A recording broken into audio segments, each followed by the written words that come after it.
Right, welcome back all. I know I missed one show to review, or maybe even two, because we've done back-to-back shows for about 4 or 5 weeks now, and I haven't had a chance to sit down and do stuff like this. However, now we've done the victory show, we are at the end of the season for oh my word, who are we again? Mr. Up 44.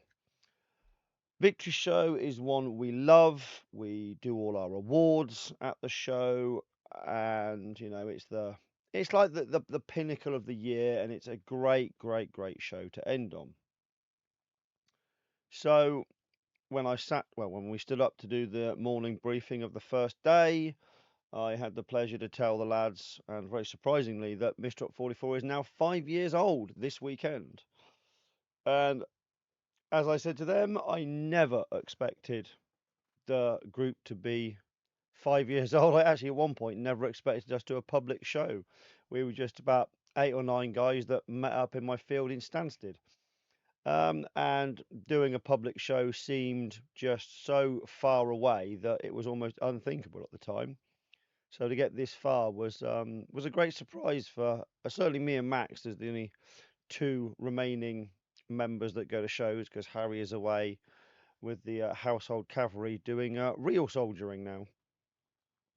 We always do with the awards at Victory, so I've got to give a few shout outs to some of the MD44 members. Andy, who had a pile of envelopes from awards, he got members award for 2025, so all the guys vote for the member of the year who they want to vote for, and what they consider to be the member of the year is completely down to them. So Andy took that one. Dan Cooper took most improved over 2025, which was certainly well deserved. And Andy took the award for the Max Award, which is the best attitude teamwork. So as a result, Andy has shitloads of sewing to do. He also, with some others, got their blue parachute wings for completing 8 shows. At the same time, Andy also took home the award for 10 shows completing, which goes on his sports jacket with all the other awards. That's where they're all worn. Mine's in the office, or I would show you. A few other guys got awards for things like, membership. Well, they qualify for membership after doing 2 events in 1 year. You always get that awarded at the Victory Show. Um, I can't think who else got awards, so apologies who else got them and it needs to be mentioned. I will mention one more later on, because stuff always happens at shows that, the NCOs or officers in some group have to deal with, and you never see it coming. You just suddenly have to deal with something. So the NCOs of Mr. 40, there's only 5 of us, and we often get thrown a curveball to fix or amend the Mr. 44 to include or remove something. So as I said, I love the Victory Show. Every member of Mr. 40 loves the Victory Show, and this is in no negative reflection on the show at all, because this shit can happen anywhere. I used to run pubs and restaurants, so it was always something to be aware of. And not all of, but many of the bars I've worked in have had problems with this. So this is on no negative reflection of the show. This is a negative reflection on the disgusting scumbag individual that did this, or scumbags, because it could have been multiple people. Now, this should go out as a warning to all reenactors. Don't fucking take drinks off of people you don't know. It might not end as you expect it to end. Um, One of our neighbours at Hang Tough, I won't name check him, so I'm not sure he's going to be happy with me doing so, but so I'll play it safe and won't name check him. Took a drink from a German reenactor wearing P dot, around 40-ish Eastern European accent. Took a drink of this orange juice sort of concoction, and 5 minutes later was very ill. So this was obviously laced with something literally just designed to poison you. It's not anything any normal person would drink. So him and his girlfriend went back to the tents, their camp, which was next door to us. Almost all of our guys were out, except a few of the young lads.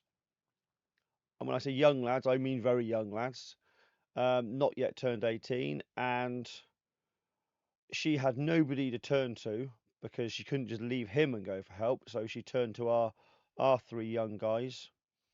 And a guy called Dan Pusey is a relatively new member of Mr. Up 44.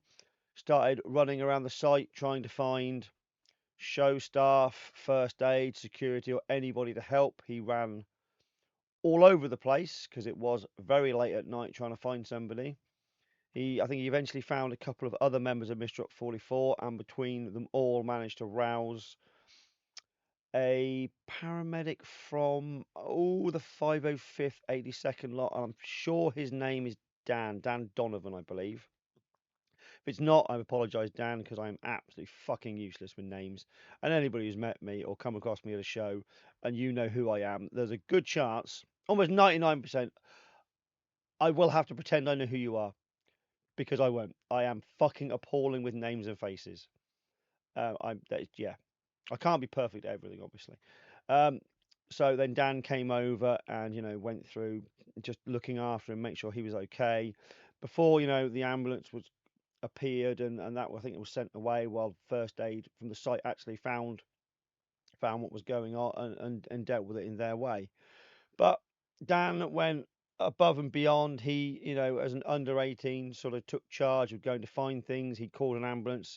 He decided to do that when he was with one of the other lads, Ivan, running backwards and forwards throughout the site, trying to manage this scene, which I can't imagine doing that at 18. So very, very, very proud of the lad. He did a fantastic job. And as such, he was awarded an award we've never issued before. We have an award for best, well, but not best contribution to first aid that was, it's unexpected and you wouldn't expect that person to do. So he got an award we've never issued in 5 years of being a group. So that was quite a pleasure to issue, and at the same time, a bit, we shouldn't really have had to issue it because the situation shouldn't have ever appeared because scumbags like that shouldn't exist in this world. And I hope they get caught, stabbed, and left in a fucking ditch to bleed out. And again, this has no negativity on the victory show itself because it could literally happen anywhere. So please don't see this as a rant and a reason not to go because it is a fantastic show. And as I say, this shit can happen anywhere. Um, Show was fantastic for us. We had lots of engagement with the public. We were really busy, especially Sunday. It just seemed like it was just a constant, almost slow progression through our camp of people asking questions about all sorts of things. People having discussions about jeeps and parachutes and you name it. We were chatting away a lot. My voice is also fucked because of it. Also for doing briefings and just the general chit chat that I get involved with. Lots of people wanted patches to be made. I have a few envelopes on my desk of original patches that I now need to go and make reproduct patches of, which is fantastic. I took a shitload of, I have one on my desk somewhere. Oh, I did have. Oh, there we are.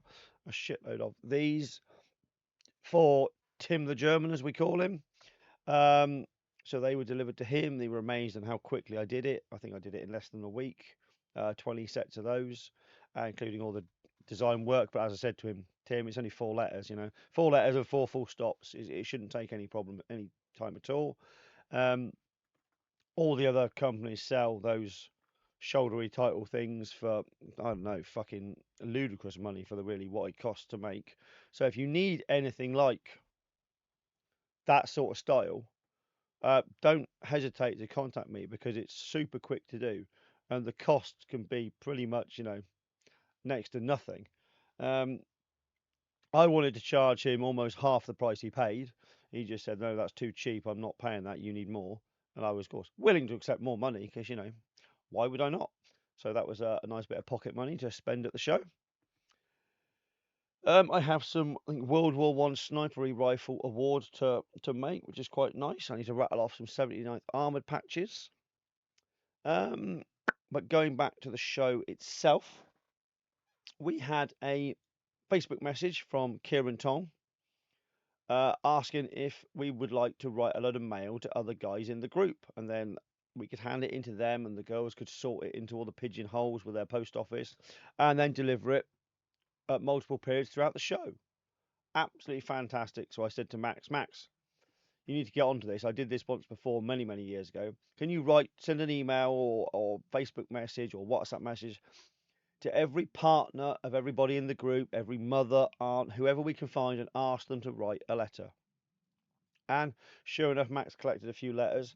Then I said something to George about George. We need to write a load of letters to different guys in the group without mentioning Max, and I didn't tell Max what George was doing. And so over a voice chat one day, George started to use AI to create these letters. We threw ideas at it, and it spat back some incredible letters, and we were in hysterics. Um, and I took a big pile of posts down to Keiran on the first morning and said, "Here you go. These are all yours." And he delivered half one day and half the other. And the guys then all started sitting around reading these letters, giggling to themselves. Some of the guys were reading them aloud to others, causing more hysterics. And they were absolutely fantastic. So, Max and George, thank you for that. I know George and I said we were going to produce a whole stockpile of these letters so we can just turn up to all shows. And if Keiran and his lovely ladies aren't there, then we will distribute them ourselves amongst the group. But it was fantastic to see another group doing something to engage with other groups and building those bridges between different people, because I've said it so many times before. Every group is its own little self-contained bubble, and you almost don't talk even to your neighbors on the pitch next to you, let alone getting involved in doing things with other groups, other than of course the ridiculously bang bang style schoolyard shoot 'em up battles, which some of my guys in the group love, and a lot of friends of mine love, but I don't get it. Watching it again at the Victory Show, it's bizarre. It's quite surreal. It doesn't make much sense.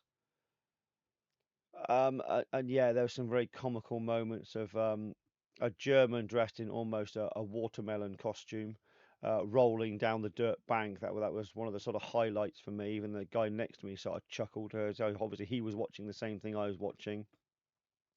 And another highlight was our own Andy Kapowski, storming over the German trenches, yelling "fucking swine" at the top of his voice.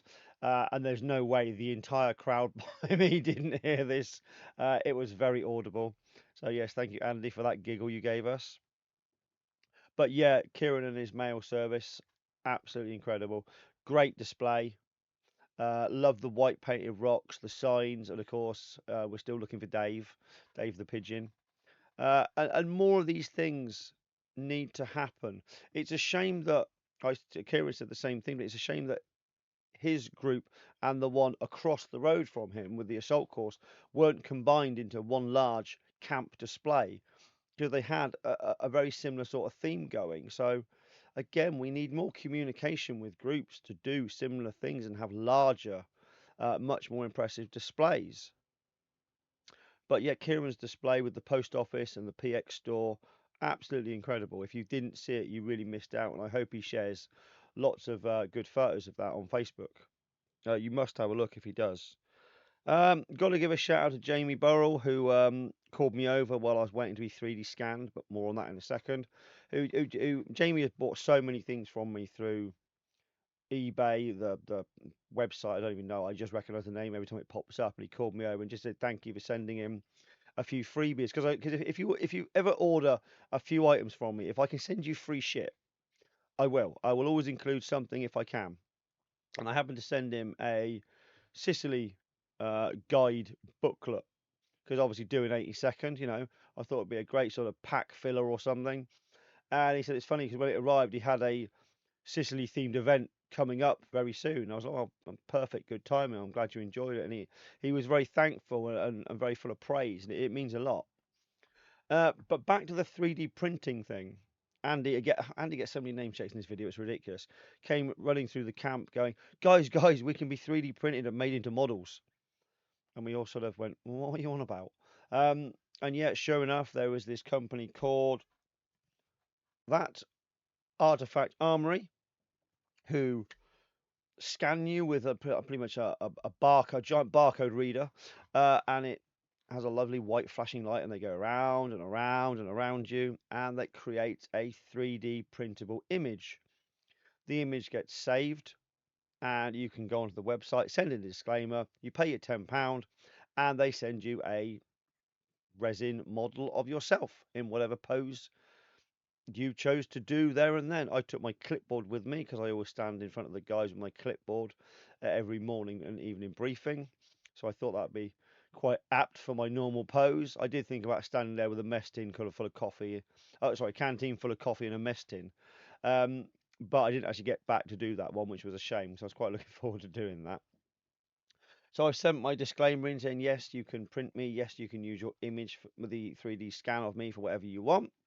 A lot of the other guys did this, so I'm going to wait for my little model to turn up. And the more amusing part is once it's actually uploaded and on the website, then anybody can order a 3D model of me. Now, I dread to think what some of you guys may do with these 3D models of me. Um, I can't imagine them being that popular. But then again, if you watch this rubbish, you're clearly a bit weird in the first place, so God only knows what you might do with them. Take them on holiday. I don't know, whatever you want to do with them.